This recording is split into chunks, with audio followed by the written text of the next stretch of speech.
আজকে রান্নাঘরটা পুরো ডিপ ক্লিন করছি, মানে এই বাড়িতে আসার পরে জাস্ট জিনিসগুলো সেট করে দিয়েছিলাম, কিন্তু আজকে একদম পুরো মানে এটা কি ভালো তোমার ঈদের? করে, হ্যাঁ ঈদেরই বলতে পারো। পুরো রান্নাঘরে কৌটো কটা ঝাড়া কমপ্লিট, আর এগুলো তো সব নিউজ পেপার পাতলাম, দেখতে কেমন একটা লাগছিল। হ্যাঁ এগুলো সবই কালার হবে। তো আপাতত ঈদ পর্যন্ত আমি এরমভাবেই চালাচ্ছি, ভালো লাগছিল না দেখতে।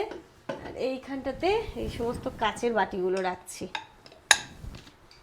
এখানটাতে কফি মগগুলো রাখলাম। এটা এটা খানিকটা ওই টি কাউন্টার টাইপের করতে চাইছি, যেখানে কফি মগগুলো থাকলো, এখানটাতে একটা সুন্দর রাখারও জায়গা আছে, চাঠা করে রাখতে পারলাম।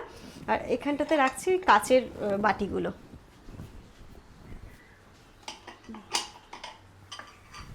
বাবা, এই ঈদের আগে আগে না এই ঘরদোর পরিষ্কার করার একটা মানে বিশাল চাপ থাকে, যে তাড়াতাড়ি করে মানে বিশেষ করে 15 রোজার আগে বাড়ি ঘরদোর ঝাড়া কমপ্লিট, তারপরে ঈদের প্রস্তুতি শুরু, ঈদের কেনাকাটা, এর বাড়িতে জিনিস দিতে যাওয়া, গিফট দিতে যাওয়া, মানে এই সমস্তগুলো চলতে থাকে, তাই এইগুলো একটু আগে আগেই করে নিচ্ছি।